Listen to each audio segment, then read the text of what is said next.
year 2025, it has become imperative for me to speak to you as a Nigerian interested in the progress of the country. The political, economic, and security situation of our country is worsening daily, despite contrary positions and claims by the government of improvement in all spheres of human endeavor. Our national challenges are visibly worsening. Our nation and its fortunes are in clear reverse. The indices are clearly indicative of our decline. Thus, Nigeria remains one of the poverty capitals of the world, with over 100 million in extreme poverty and more than 150 million in multi-dimensional poverty. The situation has deteriorated significantly in the past 18 months under the current administration. As a nation, we are falling from being the highest GDP in Africa in 2014 at $574 billion and per capita of about $3,500 to now ranking the fourth with a GDP less than 50% of what we were a decade ago, about 200 billion, with per capita less than a third, about 1,000. Our nation remains one of the most insecure and least peaceful in the world today, with countless communities and families displaced from their homes and now living in IDP camps. According to the Global Peace Index report, Nigeria ranks 143 out of 163 countries in terms of peacefulness, an indicative of high level of distress. Food insecurity has become a national norm, making Nigeria one of the hungriest countries of the world. Gainfully employed and middle-income Nigerians now spend nearly their entire income on feeding, with some resorting to borrowing to eat just to eat. For those living on margins, low-income earners and unemployed, the situation is even more dire. The newly approved minimum wage of 70,000 cannot afford a bag of rice or even half bag of beans. As a result, many Nigerians go to bed hungry, while a significant number now rely on palliatives and charitable support. Tragically, this has recently led to several avoidable deaths. Nigeria in 2024 hunger index is ranked 110 out of 127 countries measured, reflecting a critical level of hunger and food insecurity. We have earned the dubious distinction of being one of the countries with the largest number of people without access to electricity. In 2024, despite the abysmal and unacceptable power generation and distribution, the frequency of national grid collapse increased significantly. The frequency of national grid collapse increased, where we have almost 12 times in 12 months. As a result, we are now mockingly referred as a generator country. This persistent lack of adequate energy supply continues to hinder our national development. Corruption, official efficiency, fiscal profligacy, and the mismanagement of public resources continue to rise astronomically in our country, spreading across all spheres of government. Similarly, nepotism and disregard for the Constitution, rule of law, and due process have become the norm. Our national debt has risen astronomically from approximately 15 trillion in 2015 to over 100 trillion today. This sharp increase has occurred within the last 18 months under the current administration.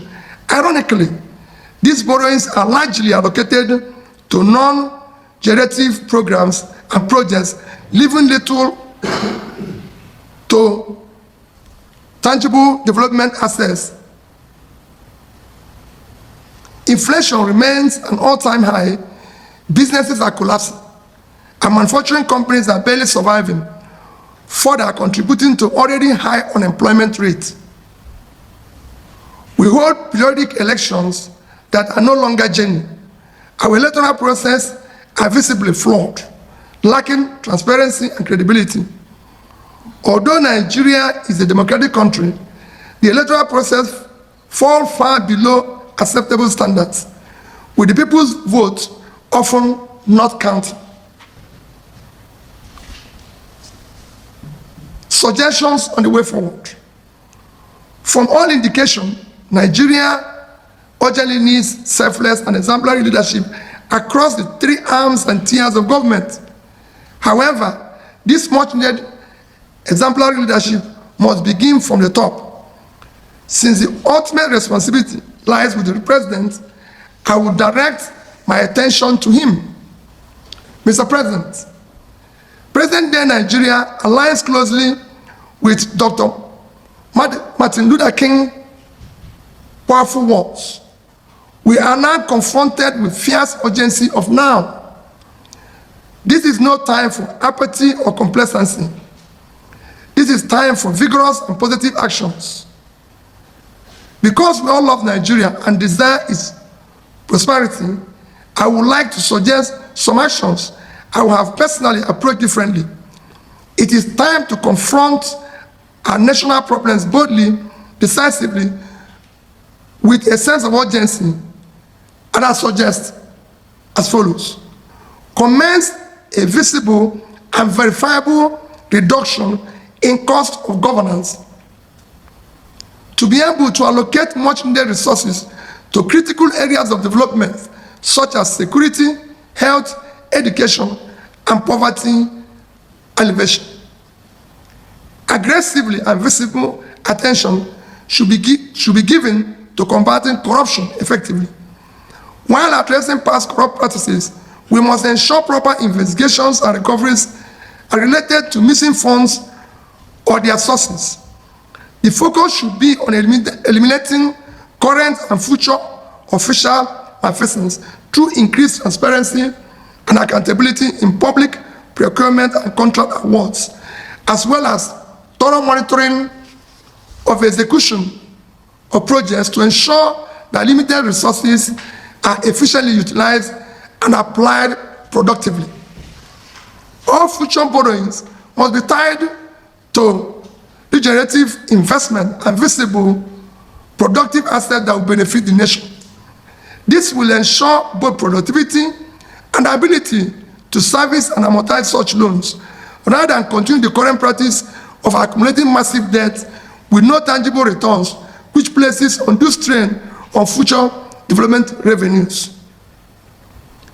Mr. President, out of approximately 580 days you have been in office, it is reported that you have spent about 30% or around 180 days on more than 30 publicly recorded trips overseas. My appeal is that you dedicate 20% of 2025, roughly 72 days, to visit each of the 36 states for 2 days each. As a president, such visit will give you opportunity to better understand their economic and security situations across the country. Further, it is time you visit our national hospitals and health facilities.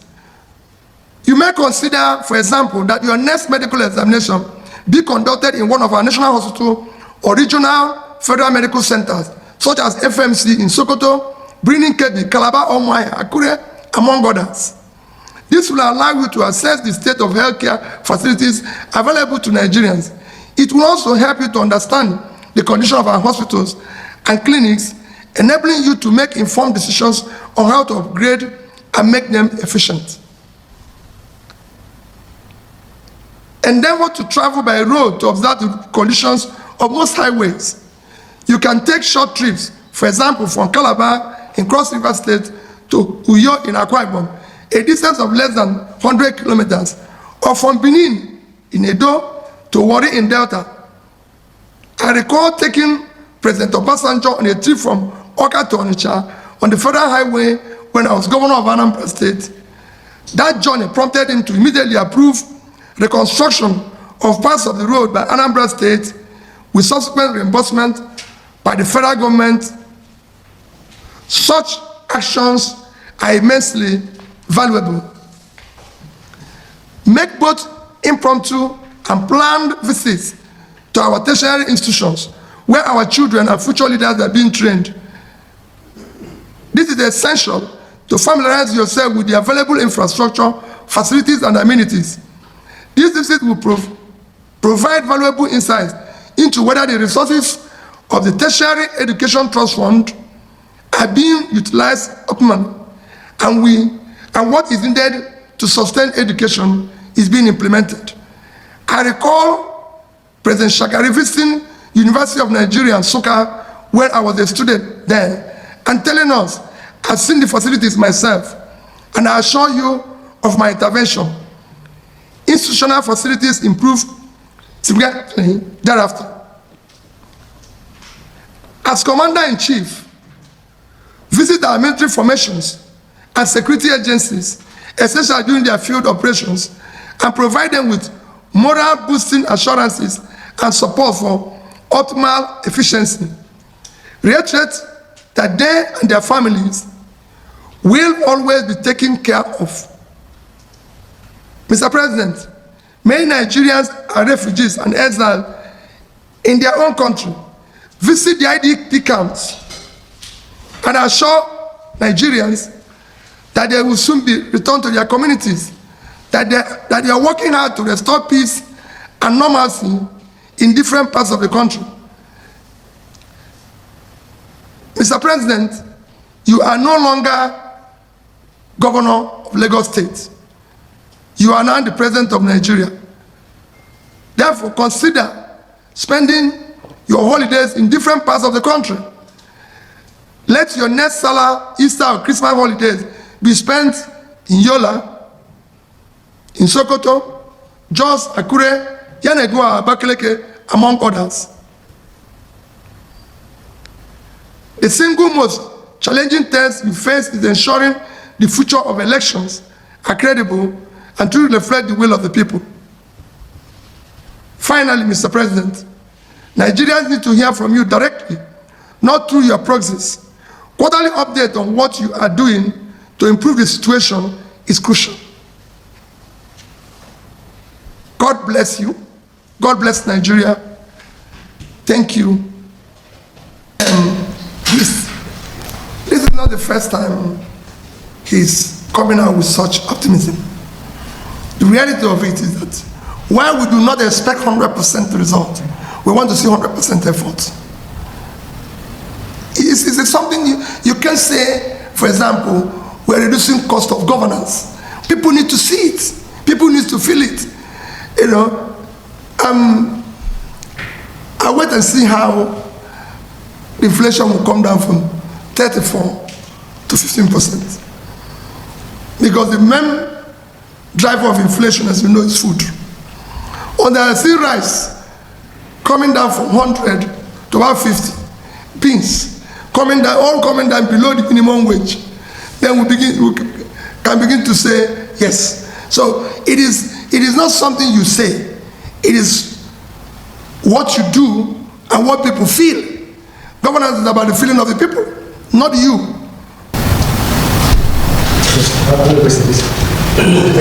That's for the first. And the first question is on this trip, national trip. Knowing what the presidency stands for Nigeria, don't you think Nigerians will be further inconvenienced by the president traveling to states where the road will be locked for hours even before the president comes, and still remaining locked hours after he must have left a particular situation? And considering the amount of resources they will still expend on such visits either by air or by road, how do you see an alternative to mitigate the suffering of Nigerians by those blockage and the money that's going to be spent? That's the first. I'm sure that what is going to be spent will be far less than what he spends to go overseas. It will be far less. And I can assure you that visiting the entire Nigeria will not cost up to a third of what he has spent in these 30 trips. That's visiting Nigeria. And it is critical that he goes to, as for blocking the road and everything, I would rather he blocks everywhere in my state and stay there for 2 days, but he will feel what we are feeling. So it's better he goes to Benue, go to Zamfara and block it, but it's there. So you can feel what the average person in Zamfara is feeling. It's as the president of a country, you must visit the place. Yes, the second aspect is 2027. His Excellency Peter Obi, Kwapaso, and all of them on this major issue. Can you just tell me? For me, what is important now is about Nigeria today. We are so occupied about election, just like we're so occupied about power capture, that we refuse to deal with our issue. We have people who are dying because of a bags of rice, half bag of beans. People are dying. We've just lost several people. I was in IDP camp yesterday. I was in hospital yesterday, where we don't have basic things. I'm talking about 2027. That's not what I'm preoccupied with. I'm not preoccupied by what I said. The urgency of today. Let people put food on their table. Let there be medical care in our primary health care. Okay, lastly, His Excellency, barely 1 year after the 2023 elections, the third force is dismantled, and there is no effective governance without opposition, a strong opposition in the country. And with the way things are going, do you think Nigeria is having a headway? And how do you think any person from the opposition, even where you have the brain, the intellectual, the ability, even in your cupboard, to play out all the things in government, how can you emerge as a leader of the country? Secondly, the arrest of Tinubu. What does this have to do with our democracy? Don't you think it will affect the democracy in Nigeria? Well, I want us to sit down one of these days and talk about the opposition and how the opposition will be effective. Our democracy is faulty. It wasn't designed to support the opposition. Oppositions here are actually in difficulty. If I tell you what I face, what I go through, what my family go through, you wouldn't even believe I will still be standing and going around this country. But I've made up my mind that if this is the end, so be it. Because we can't allow the country. It is difficult to be in opposition in this country. Extremely difficult. Because everything is against you. People don't even want to see you. They don't even want to talk to you. I see colleagues, I greet them at the airport, they don't even want to reply. Because they feel, they don't want the government of the day to see you or see them greeting you. Your businesses, everything you're involved is being dismantled. That is not a country. We need to show more commitment to the future of our country. None of us is going to live here forever. So we must build a better society for our children. And to build it, some of us will take the risk. That is the part of what Dele and Co. also going through. And not just in every person, even the oppositions at local government level, at state level, everywhere are going through that. So for me, we're actually doing a lot if we're doing everything on our own. All right, lastly, for Your Excellency, just two things. We've seen you and the former Vice President Atiku Abubakar going around having a series of meetings. People are optimistic that maybe something in form of a measure also will come out of this. And then lastly, President Tinubu insists that his tax reforms must go on, and the tax reform bills are here to stay in his last presidential media chat. Despite that, governors are saying that there should be more consultation and other leaders of the country, while former Senate President is saying that there's serious hunger, and Nome is saying that some traditional rulers should not just take the content of the tax reform bills just by face value. What would you advise on this? Well, on issue of tax, there's a lot of stories. I've said it, everybody knows my stand on it. There should be very wide and detailed consultation. It should be widely and publicly debated.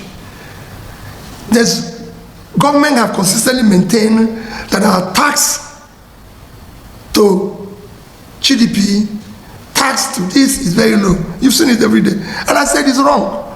Tax is a function of productivity. The country is unproductive. So are you going to tax 100 million Nigerians that are living in extreme poverty? Are you going to tax those people I saw in IDP camps yesterday? Are you going to tax the factories that are shut down in Kano? Go to Bompai, go to Shadan 1, Shadan 2. Where are you going to tax? You tax is a function of productivity. When the country is productive, people are gainfully employed, then you can tax them.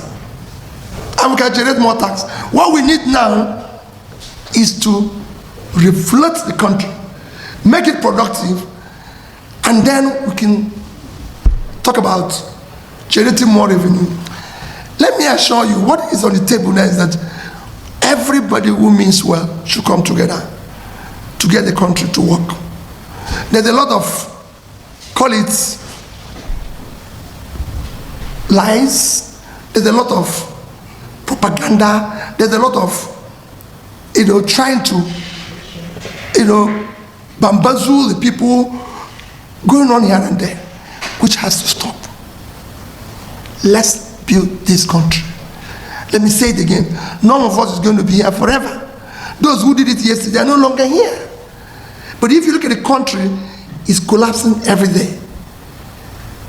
I saw 1,500 kids yesterday, not in school. And I did ask 3 of them, do you want to go to school? They say yes. What are we doing?